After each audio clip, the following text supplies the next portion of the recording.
செய்திக்காக ஒரு வசனத்தை எடுத்துக்கொள்வோம். ரோமர் 12ஆம் அதிகாரம் 11ஆம் வசனம் நாம் யாவரும் சேர்ந்து வாசிக்கலாம். அசதியாயிராமல் ஜாக்கிரதையாயிருங்கள், ஆவியிலே அனலாயிருங்கள், கர்த்தருக்கு ஊழியம் செய்யுங்கள்.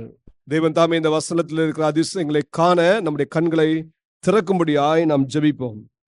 அன்பின் பிதாவே, இந்த நல்ல வேளைக்காக நன்றி ஆண்டவரே. இந்த வசனத்தை நாங்கள் வாசித்திருக்கிறோம். இந்த வசனத்தில் இருக்க அதிசயங்களை காணும்படியாய் எங்கள் கண்களை திறந்தருளுவீராக. ஆவியானவரே, அடியனை மறைத்து நீ வெளிப்படும்படியாய் ஜெபிக்கிறேன். எங்கள் ஒவ்வொருத்தரோடும் நீ தனிப்பட்ட விதத்திலே நீர் பேசும்படியாய் ஜெபிக்கிறேன். நீர் அப்படியே செய்வீர், அதுக்காக நன்றி. நாங்கள் உம்முடைய வசனத்தை கேட்கிறவர்களாய் மாத்திரமல்ல, அதன்படி நடக்கிறவர்களாய் எங்களை மாற்றுவீராக. உமக்கு உண்மையான பிள்ளைகளாய் ஜீவிக்க எங்களுக்கு கிருபை பாராட்டும்படியாய் ஜெபிக்கிறேன். உமக்கு ஊழியம் செய்ய கிருபை பாராட்டுவீராக. அப்படியே நீ செய்வீரதுக்காக நன்றி, ஆசீர்வதிப்பீரதுக்காக நன்றி. இயேசுவின் நாமத்தில் இந்த ஜெபத்தை ஏறெடுக்கிறேன் நல்ல பிதாவே, ஆமென், ஆமென். கர்த்தருடைய பரிசுத்த நாமத்துக்கு மகிமை உண்டாவதாக. இந்த வேளையிலும் நாம் இந்த வசனத்தை வாசித்தோம். இங்கே அப்போஸ்தலனாகிய பவுல் ரோமாபுரியில் உள்ள விசுவாசிகளுக்கு ஒரு இன்ஸ்ட்ரக்ஷன் கொடுக்கிறார், ஒரு கட்டளையை கொடுக்கிறார். என்ன அது? அசதியா இருக்காதீங்க, நீங்க ஜாக்கிரதை உள்ளவர்களாய் இருங்க அப்படின்னு ஒண்ணு சொல்றாரு. அதோட சேர்ந்து சொல்றாரு, நீங்க ஆவியில அனலா இருங்க. இந்த ஆவியில அனலா இருந்து என்ன செய்யுங்க அப்படின்னு கேட்டீங்கன்னா, கர்த்தருக்கு ஊழியம் செய்யுங்கள். ஒவ்வொரு விசுவாசியிடம் இருந்து தேவன் எதிர்பார்க்கிறது இதுதான். நீங்க ஆண்டவருக்கு ஊழியம் செய்ய அழைக்கப்பட்டு இருக்கிறீர்கள். நம்ம என்றைக்கு ஆண்டவராக இயேசு கிறிஸ்துவை நம்முடைய சொந்த இரட்சகராக ஏற்றுக்கொண்டோமோ, என்றைக்கு நம்முடைய பாவங்கள் இயேசு கிறிஸ்துவின் இரத்தத்தினால் கழுவப்பட்டு சுத்திகரிக்கப்பட்டதோ, அந்த பாவ மன்னிப்பின் நிச்சயத்தை நாம் பெற்றுக்கொண்டோமோ, எப்பொழுது நாம் இயேசுவோடு ஞானஸ்நானத்தின் மூலமாக உடன்படிக்கை செய்தோமோ, அப்பொழுது தேவன் நம்மை தம்முடைய சபையிலே சேர்த்து கொண்டார். தம்முடைய சபையிலே நம்மை அழைத்து வந்தார். அழைத்து வந்த நோக்கம் என்ன? அவரை ஆராதிப்பது, அவரை துதிப்பது, அவரை தொழுகை செய்வது. அதுதான் ரோமர் 12ஆம் அதிகாரம் 1ஆம் வசனத்துல பவுல் சொல்றார், நம்முடைய சரீரத்தையே தேவனுக்கு பிரியமான பரிசுத்தமான ஜீவ பலியாக ஒப்புக் கொடுக்க வேண்டும். இதுதான் புத்தியுள்ள ஆராதனை என்று சொல்லிவிட்டு அடுத்ததே சொல்றாரு, ஆராதனை தொழுகை அது செய்வது மாத்திரமல்ல, சபையில் தேவன் கொண்டு வந்த நோக்கம் என்னன்னா, அவருக்கென்று நாம் ஊழியம் செய்ய வேண்டும். இன்றைக்கு நன்றாக கவனத்தில் வைத்துக் கொள்ளுங்கள். நீங்கள் தேவனை தொழுது கொள்வதற்கு மாத்திரம் சபைக்கு வரவில்லை, மாறாக சபையிலிருந்து நீங்கள் அடுத்தபடியாக தேவனுக்கென்று ஊழியம் செய்ய கற்றுக்கொள்ள வேண்டும். தேவன் நம்மை அழைத்த நோக்கத்தை கவனியுங்கள். வெளிப்படுத்தல் 1ஆம் அதிகாரம் 6ஆம் வசனத்தை வாசிக்கலாமே.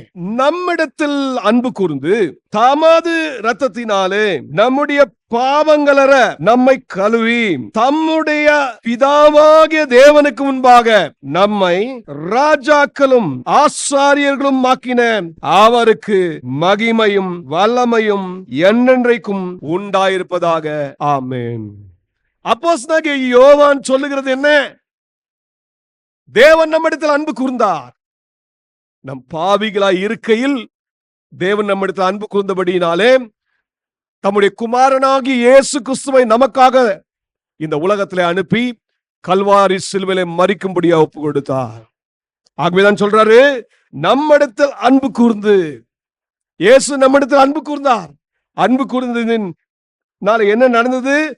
தம்முடைய இரத்தத்தினாலே நம்மை பாவங்கள் அற கழுவினார். பாவத்தின் தண்டனையிலிருந்து நம்மை விடுவித்தார். எதற்காகங்க?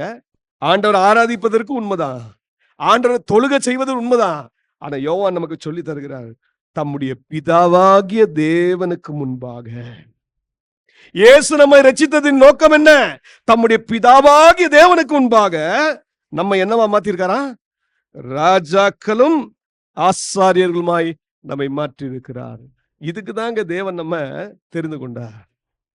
அவருக்கே சகல கனமும் வல்லமையும் மகிமையும் உண்டாவதாக என்று சொல்லி நீங்க தொழுது கொள்ளும் பொழுது நீங்க என்ன வேலை செய்யணும் கேட்டீங்கன்னா, தேவனுடைய சுவிசேஷ பணியையும் செய்ய வேண்டும். ஹல்லேலூயா. தேவனுடைய ஊழியத்தையும் நீங்க செய்யணும். தேவன் உங்களுக்கு கொடுத்திருக்கிற ஒவ்வொரு வாய்ப்புகளையும் நீங்கள் பயன்படுத்த வேண்டும். தேவன் நம்மை ராஜாக்களாக, ஆசாரியர்களாக தேவன் நம்மை தெரிந்து கொண்டார். பழைய ஏற்பாட்டு பரிசுத்தவான்களுக்கு கிடைக்காத பாக்கியம் இன்றைக்கு தேவன் புதிய ஏற்பாட்டு விசுவாசிகளுக்கு கொடுத்திருக்கிறார். பழைய ஏற்பாட்டிலே 3 விதமான அபிஷேகத்தை பார்க்கிறோம். ஒன்னு ஆசாரிய அபிஷேகம், இரண்டாவது ராஜாக்களின் அபிஷேகம், மூன்றாவது தீர்க்கதரிசியின் அபிஷேகம். இந்த 3 விதமான அபிஷேகத்தை பெற்றவர்கள் மாத்திரமே அந்த வேலையை செய்வார்கள். ராஜாவாக அபிஷேகம் பண்ணப்பட்டால் அந்த மனிதன் ராஜாவாக தான் இருக்க வேண்டும், அந்த ஊழியம் அதுதான் செய்ய வேண்டும். தீர்க்கதரிசிக்கு ஏற்ற அபிஷேகத்தை பெற்றவன் தீர்க்க தரிசனம் மாத்திரம் உரைக்க வேண்டும். ஆசாரியனுக்கு ஏற்ற அபிஷேகம் பெற்றவன் ஆசாரிய ஊழியத்தை செய்ய வேண்டும். இது பழைய ஏற்பாட்டு காலத்துல தேவன் வைத்திருந்த முறை. ஆனால் இப்பொழுதோ மெல்கிசேதேக்கின் முறையின்படி தேவன் நம்மை அழைத்திருக்கிறார். தேவன் தம்முடைய இரத்தத்தினால் நம்மை கழுவி சுத்திகரித்து இருக்கிறார், பரிசுத்தமாக்கி இருக்கிறார். எதற்காக? பிதாவாகிய தேவனுக்கு முன்பாக நீங்களும் நானும் ராஜாக்களும் ஆசாரியர்களுமா இருக்கும்படியாக.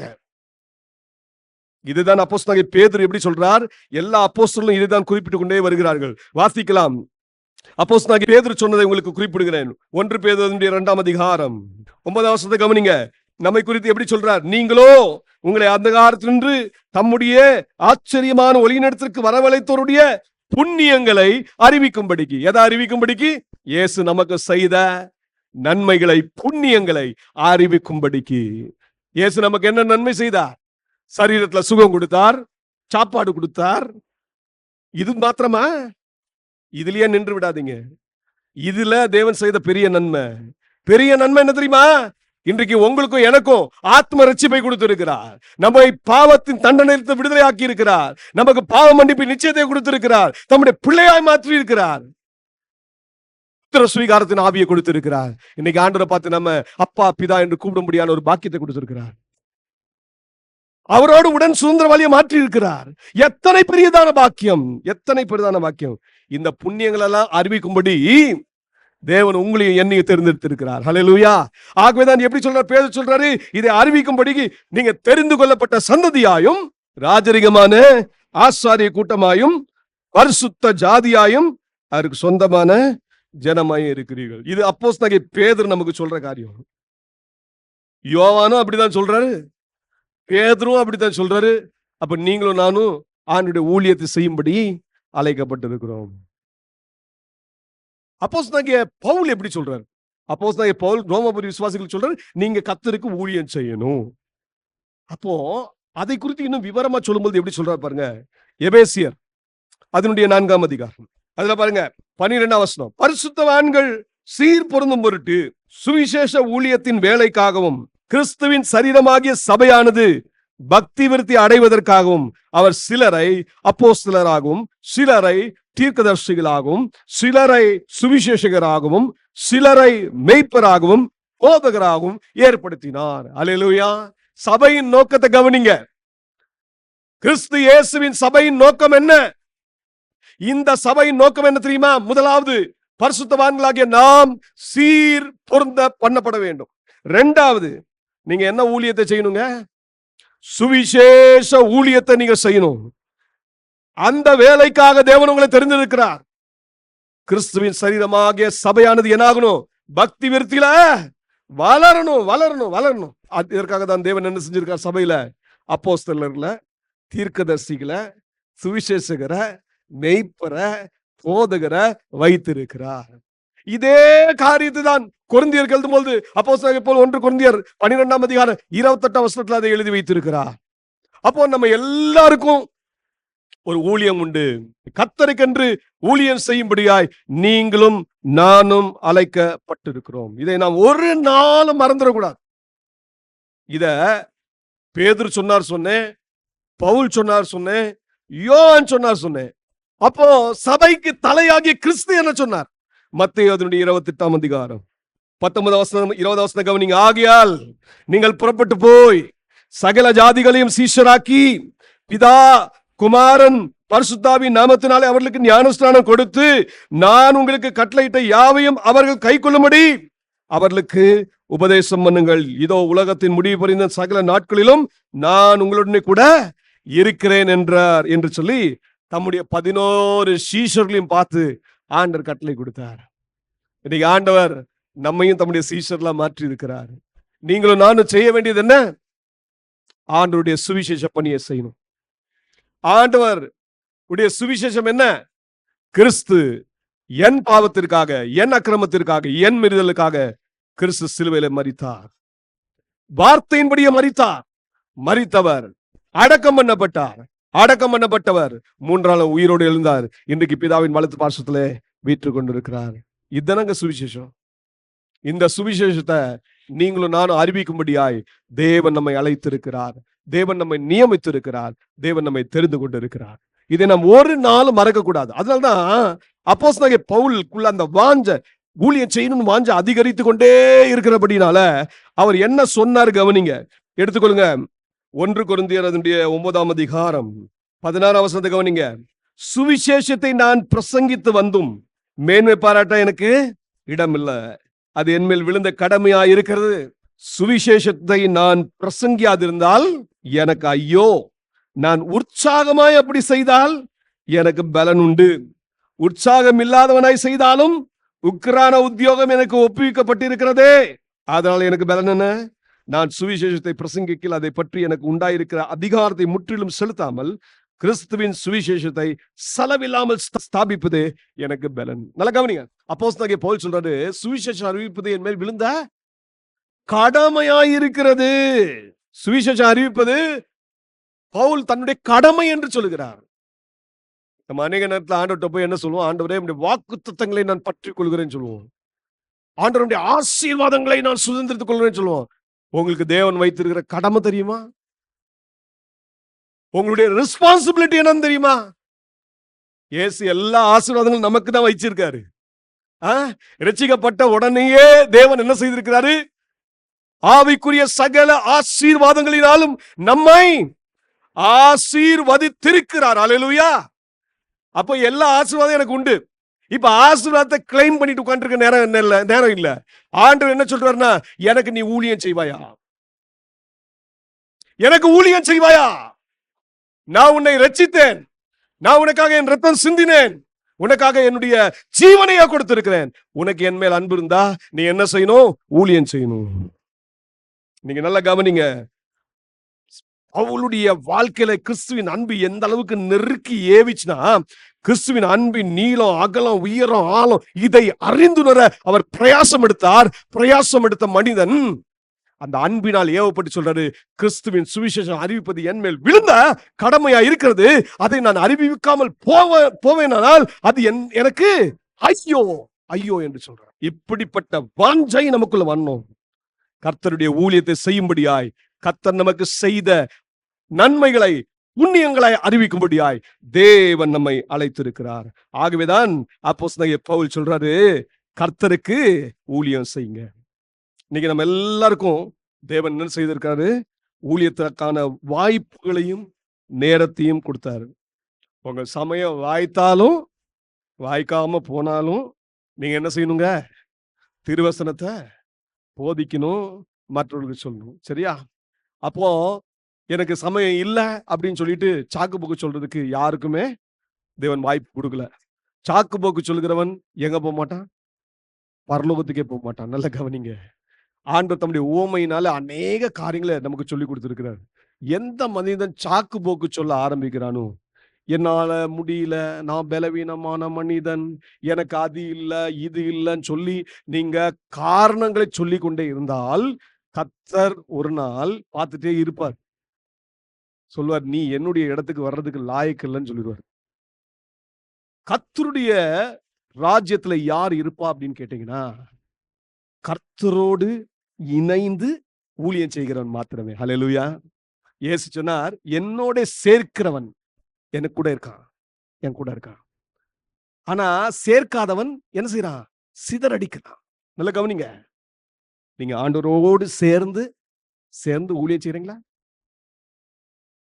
அவன் ஊழியம் செய்யறதுன்னா ஏதோ நான் இந்த பிரசங்கம் பண்றதுதான் ஊழியம் நினைச்சிடாதீங்க. பிரசங்கம் பண்றது ஊழியத்தின் ஒரு பகுதி. எனக்கு ஆண்டவர் ஊழியம் நிறைய காரியங்களை வச்சிருக்காரு. அந்த ஊழியெல்லாம் நான் செய்யணும். ஒவ்வொரு விசுவாசிக்கும் செய்திருக்கிறார். உங்க வீட்டிலே ஒரு ஊழியம் உண்டு, தேவனுடைய ஊழியம் இருக்கு. உங்களுடைய வேலை ஸ்தலத்திலே ஊழியம் இருக்கு. நீங்க படிக்க போற பள்ளியில ஊழியம் இருக்கு. நீங்க இந்த சமுதாயத்துக்கு, இந்த நாட்டுக்கு செய்ய வேண்டிய ஊழியம் இருக்கு. தேவன் இதெல்லாம் நம்ம எப்படி செய்ய சொல்றாருன்னா, நம்முடைய அன்றாட வேலைகளோடு சேர்ந்து தான் செய்ய சொல்றாரு. தீர்க்கதரிசியாகிய எசேக்கியேலை தேவன் தெரிந்து கொண்டார். அவர் சொன்னாரு, சமஸ்த இஸ்ரவேல் ஜனத்துக்கு நான் என்ன வச்சிருக்கேன்? காவற்காரனாய் வைத்திருக்கிறேன். கொஞ்சம் எடுங்க எசேக்கியேல் அதனுடைய 33ஆம் அதிகாரம் 7ஆம் வசனத்தை கவனிங்க. மனுபுத்திரனே, நான் உன்னை இஸ்ரவேல் வம்சத்தாருக்கு காவற்காரனாக வைத்தேன். இஸ்ரவேல் வம்சத்தாருக்கு தீர்க்கதரிசிக்கு ஏற்ற அபிஷேகம் எசேக்கியேலுக்கு உண்டு.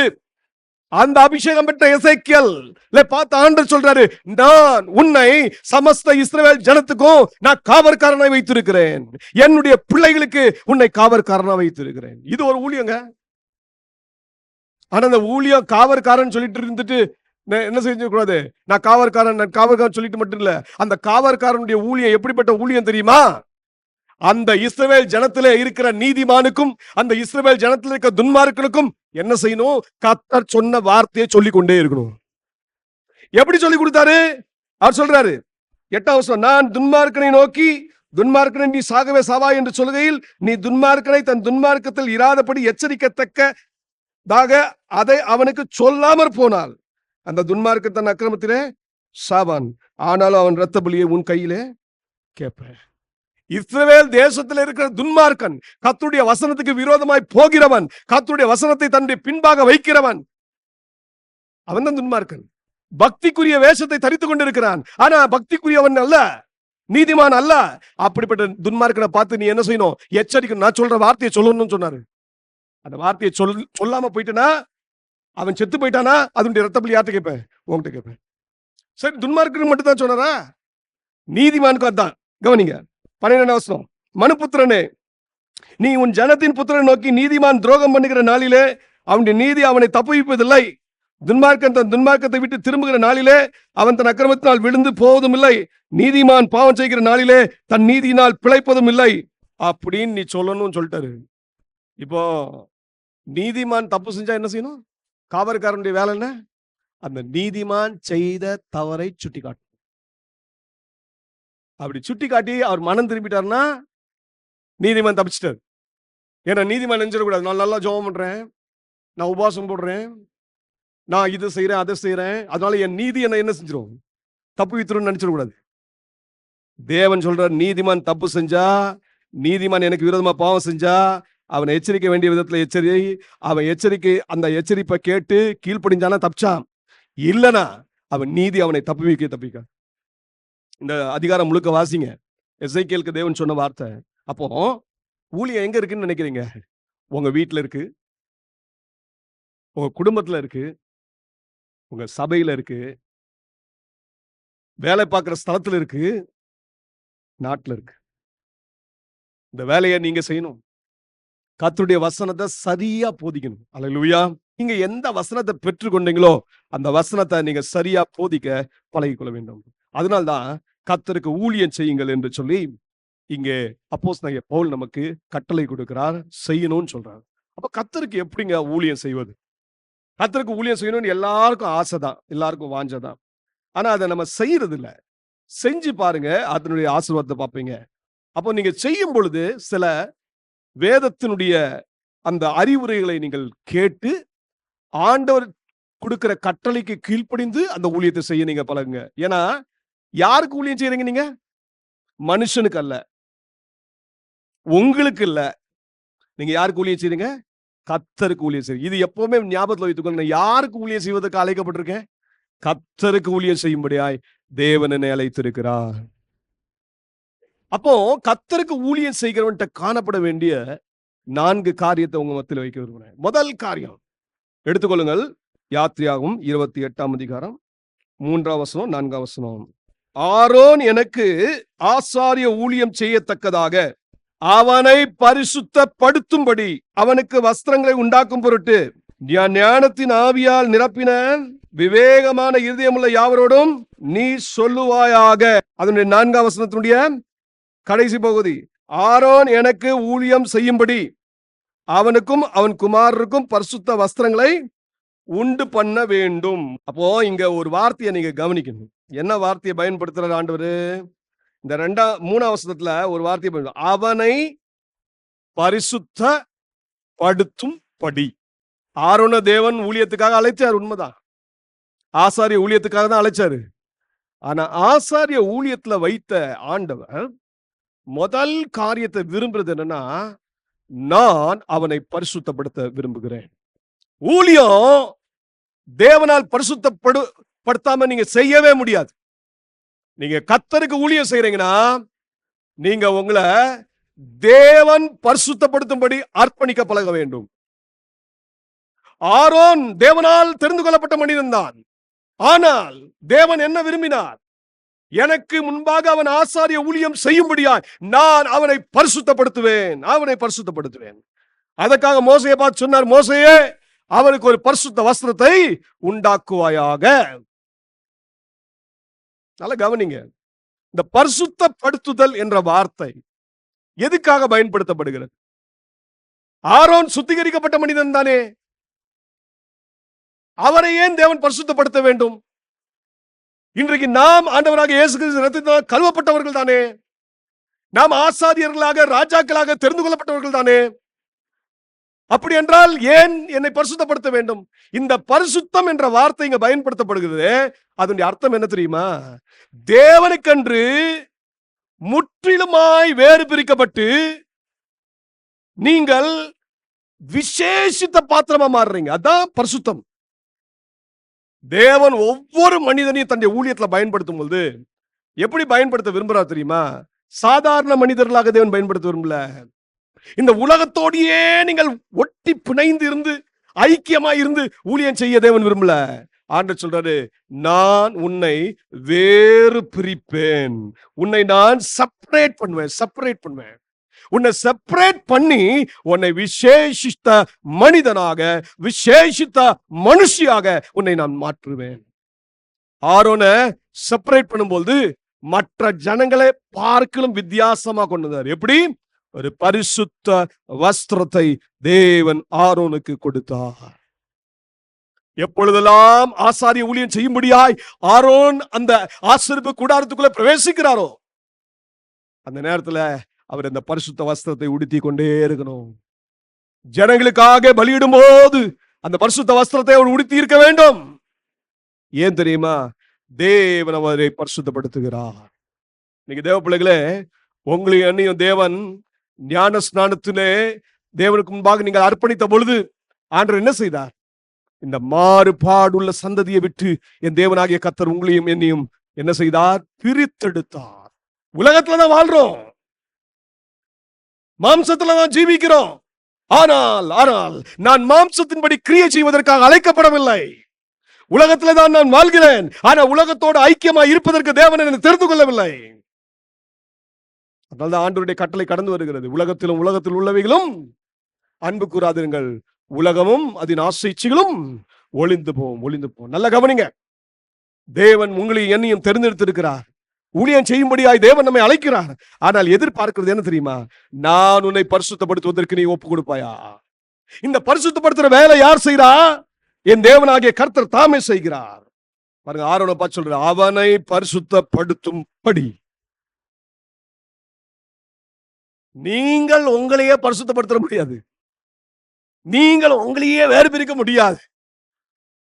தேவன் உங்களை வேறு பிரிக்கணும், விசேஷித்த வேறு பிரிக்கணும். எப்படிங்க அவர் வேறு பிரிப்பார்? அவர் உங்களை வேறு பிரிக்கிற விதம் என்ன? முதலாவது, தேவன் சபைக்குள்ள கொண்டு வந்து என்ன தெரியுமா செய்யறாரு? உபதேச சட்டங்களை கொடுக்கிறார். ஹல்லேலூயா. அப்போஸ்தலர் 2 அதிகாரத்தை வாசித்து பாருங்க. ரட்சிக்கப்பட்ட சமஸ்த ஜனங்களையும் என் தேவனாகிய கர்த்தர் சபையிலே அழைத்து வந்தார். அவர்கள் எதிலே முதலாவது உறுதியாய் தரித்திருந்தார்கள் வேதம் சொல்லுகிறது. அப்போஸ்தலர்களுடைய உபதேசத்திலும். தேவன் உங்களுக்கும் எனக்கும் இந்த உபதேச சட்டம் கொடுத்திருக்கிறாரு. அந்த உபதேச சட்டத்தை நீங்களும் நானும் எப்படி அணுகுகிறோம்? நம்மளை பரிசுத்தப்படுத்தணும்னு தேவன் விரும்பினா நம்ம அதுக்கு ஒப்பு கொடுக்கணும். என்ன செய்யணும் தெரியுமா? கொஞ்சம் வாசிங்க, ரோமர் 6:17. முன்னே நீங்கள் பாவத்துக்கு அடிமைகளா இருந்தும் இப்பொழுது உங்களுக்கு ஒப்புவிக்கப்பட்ட உபதேச சட்டத்திற்கு நீங்கள் மனப்பூர்வமாய் கீழ்ப்படிந்ததினாலே தேவனுக்கு ஸ்தோத்திரம். உங்க கையில தேவன் என்ன ஒப்புவித்திருக்கிறாரு? உபதேச சட்டத்தை. இந்த உபதேச சட்டத்தை நீங்க எப்படி கீழ்ப்படியணுங்க? மனப்பூர்வமாய் கீழ்ப்படிய பழகணும். ரோமாபுரியில் உள்ள விசுவாசிகள் மனப்பூர்வமாய் கீழ்ப்படிந்தார்கள். அதனால்தான் ரோமாபுரி விசுவாசத்தை பார்த்து பவுல் சொல்றாரு, கர்த்தருக்கு ஊழியம் செய்யுங்கள். உங்களை தேவன் வேறு பிரித்து விசேஷித்த மனுஷனா மாற்றுவதற்கு தேவன் எதை உங்களுக்கு கொடுத்திருக்கிறார் அப்படின்னு கேட்டீங்கன்னா, தம்முடைய உபதேச சட்டத்தை கொடுத்திருக்கிறார். இன்னைக்கு தேவ பிள்ளைகளே, இந்த உபதேச சட்டத்தை நீங்க பெற்றுவிட்டீர்கள், உண்மைதான். தேவ சமூகத்துல உட்கார்ந்து கற்றுக்கொள்றீங்களா? இயேசு சொன்னார், உன் ஆத்மாவுக்கு இளைப்பாறுதல் வேண்டும்னா என்கிட்ட வா, என்கிட்ட வந்து கற்றுக்கொள். நீ என்கிட்ட வந்து கற்றுக்கொண்டா உன் ஆத்மாவுக்கு என்ன செய்யும்? இளைப்பாறுதல் கிடைக்கும். இன்னைக்கு நீங்களும் நானும் ஆண்டுக்கு ஊழியம் செய்ய ஆசைதான். ஆனா அவருடைய உபதேச சட்டத்தை கற்றுக்கொள்கிறோமா? இயேசு இந்த உலகத்திலே பிதாவுக்கு ஊழியம் செய்தார். அவர் எப்படி ஊழியம் செய்தார் தெரியுமா? அவருடைய ஊழியம் வல்லமையான ஒரு ஊழியமா இருந்துச்சு. அவருடைய ஊழியம் எப்படிப்பட்டதா இருந்ததுன்னா, ஜனங்கள் அவருடைய ஊழியத்தின் நிமித்தமாக ஆசீர்வதிக்கப்பட்டார்கள். அவருடைய பிரசங்கத்தை கேட்ட ஒவ்வொரு தேவ பிள்ளைகளுக்கும் அது கிருபை நிறைந்ததாய், அதிகாரமுடையதாய், அவங்களுக்கு ஆறுதல் அளிக்கிறதாய், அவங்க வாழ்க்கையில விடுதலை கொடுக்கிறதாய் காணப்பட்டது. ஏன் தெரியுமா? ஏன் தெரியுமா? இயேசு தேவனுடைய குமாரனா இருந்தும் இந்த உலகத்துல மனிதனாய் வந்தபோது ஊழியத்தை எப்படி செய்யணும் நம்ம கற்றுக் கொடுக்கிறார். எப்படி அவர் செய்தார் தெரியுமா? வாசிங்க, எசாயாவினுடைய 50ஆம் அதிகாரம் 4ஆம் வசனம். இளைப்படைந்தவனுக்கு சமயத்திற்கேற்ற வார்த்தை சொல்ல நான் அறியும்படிக்கு கர்த்தராகிய ஆண்டவர் எனக்கு கல்விமானின் நாவை தந்தருளினார். காலைதோறும் என்னை எழுப்புகிறார். கற்றுக்கொள்கிறதை போல நான் கேட்கும்படி என் செவியை கவனிக்க செய்கிறார். நல்ல கவனிங்க. நீங்க ஆண்டவருக்கு ஊழியம் செய்யணும்னா தேவன் உங்களை முதலாவது பரிசுத்தப்படுத்த விரும்புகிறார். எப்படி பரிசுத்தப்படுத்த விரும்புகிறார்னா, நீங்க தினந்தோறும் காலைதோறும் எழும்பி ஒவ்வொரு நாளும் ஆண்டுடைய சத்தத்தை கேட்கிற பழக்கம் உங்களுக்கு வேண்டும். ஒவ்வொரு நாளும் தேவனுடைய சமூகத்துல போய் காலைதோறும் என்ன செய்யணும்? கற்றுக்கொள்வதற்காக தேவ சமூகத்துல போய் அமர்ந்திருக்க வேண்டும். இயேசு இப்படிதான் செய்தார். இயேசு காலைதோறும் எழும்பினார். எழும்பி பிதாவின் பாதத்திலே அமர்ந்திருந்து அவர் கற்றுக்கொண்டார். கற்றுக்கொண்டதினாலே பிதா அவருக்கு என்ன செய்தார்? ஊழியம் செய்யும்படியாய் தேவன் அவரை பரிசுத்தப்படுத்தினார். எப்படி பரிசுத்தப்படுத்தினார்? இளைப்படைந்தவனுக்கு சமயத்திற்கேற்ற வார்த்தை சொல்ல அனுகிரகம் பாராட்டினார். ஹல்லேலூயா. இளைப்படைந்தவனுக்கு சமயத்திற்கேற்ற வார்த்தை.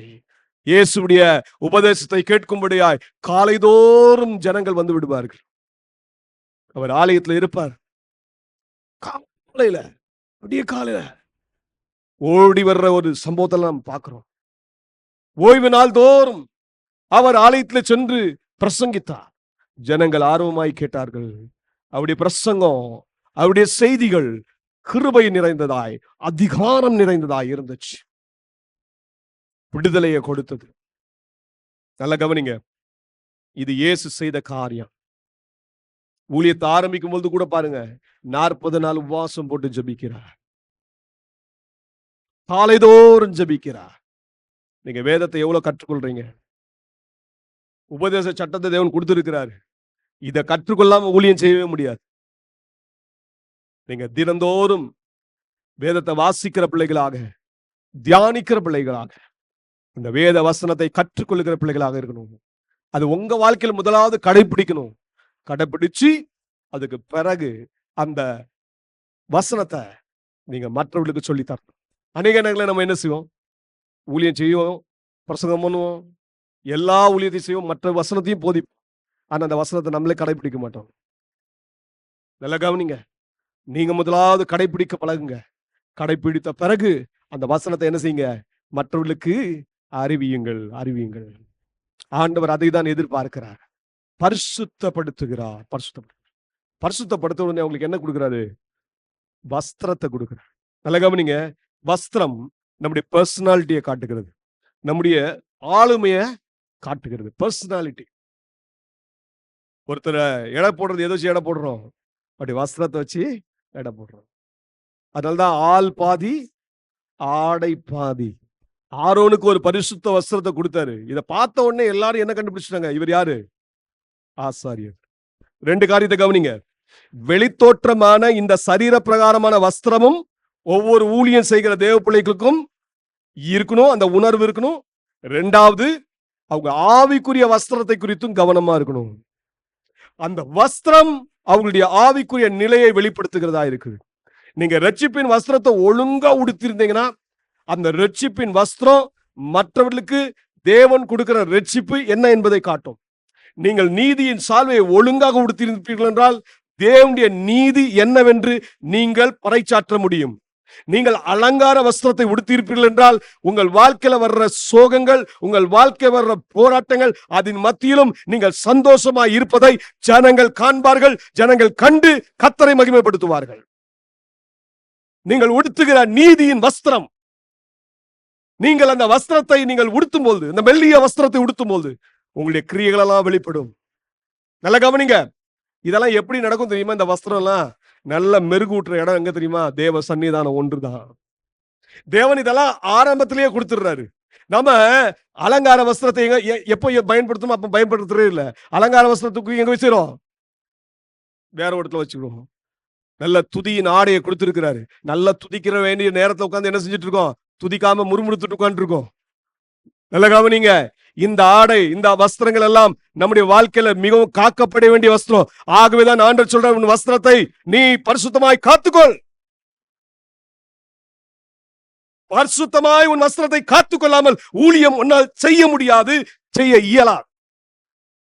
தேவனுக்கென்று நீ ஊழியம் செய்ய முடியாது. ஊழியம் செய்யலாம், உனக்காக செய்யலாம், மனிதர்களுக்காக செய்யலாம். ஆனால் இந்த வஸ்திரத்தை குறித்த ஒரு அறிவு இல்லாம இருப்ப என்றால் நிச்சயமாக ஊழியம் செய்ய முடியாது. தேவனுக்கென்று ஊழியம் செய்ய முடியாது. அப்ப நல்ல கவனிங்க.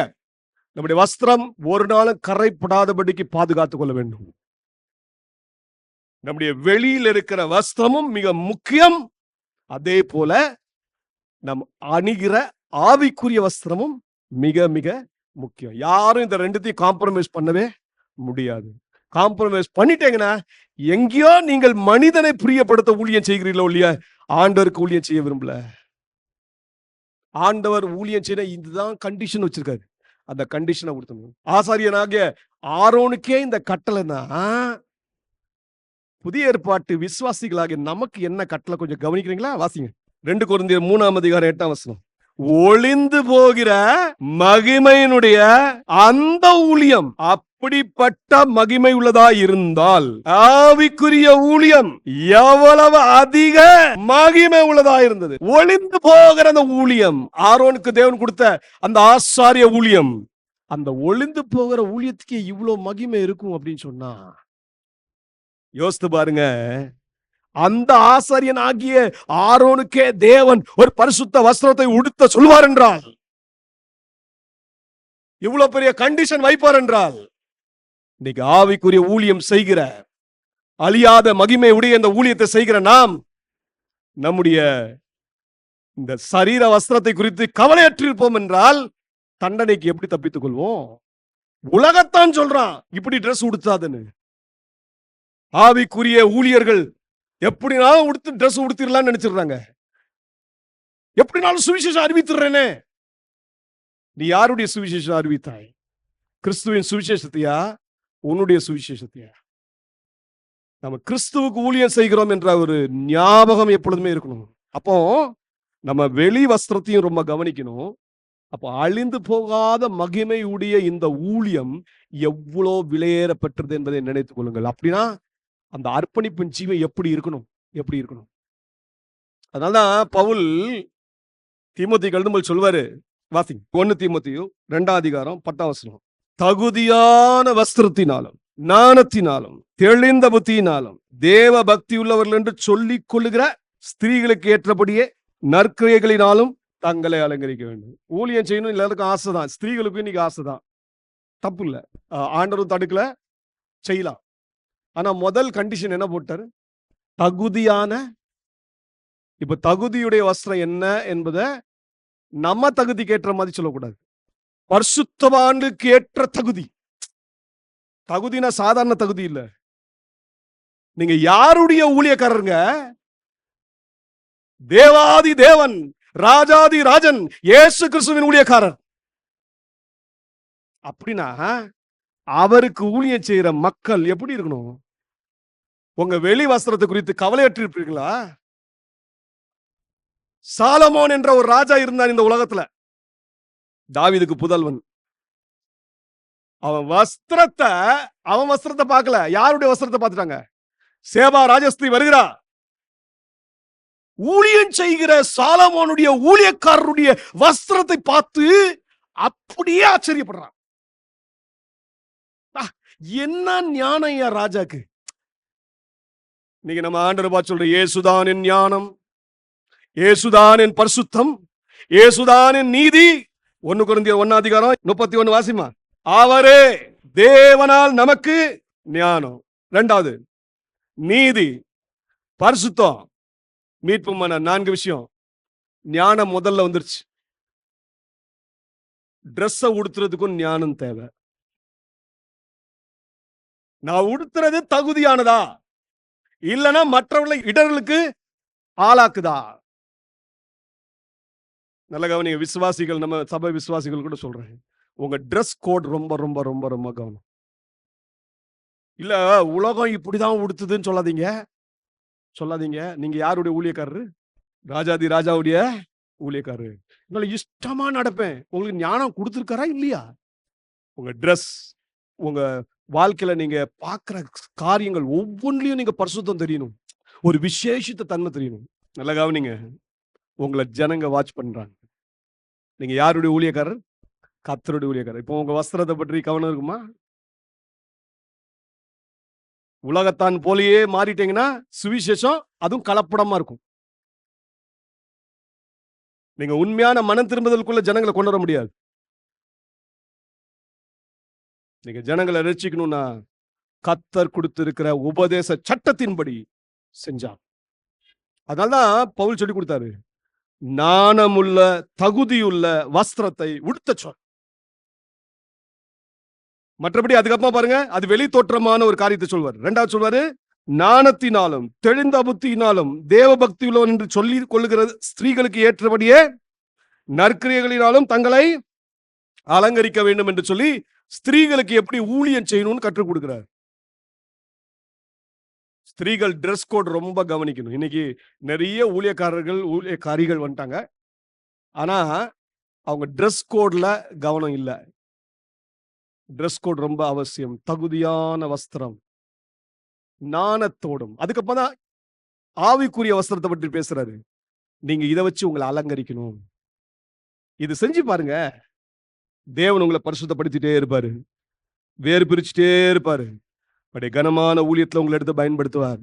உங்கள் மூலமாக அநேக ஆத்துமாக்கள் தேவனுடைய ராஜ்யத்துல வருவாங்க. ஹல்லேலூயா. கர்த்தருக்கு ஊழியம் செய்யுங்கள். எப்படி ஊழியம் செய்ய போறீங்க? தேவன் உங்களை பரிசுத்தப்படுத்துவதற்கு இடம் கொடுங்க. இடம் கொடுத்தீங்கன்னா தேவன் உங்களை எடுத்து பயன்படுத்துவார். கர்த்தருக்கு சித்தமான அடுத்த வாரத்துல இதே ஊழியத்தை குறித்து உங்களோட பிரசங்கிப்பேன்.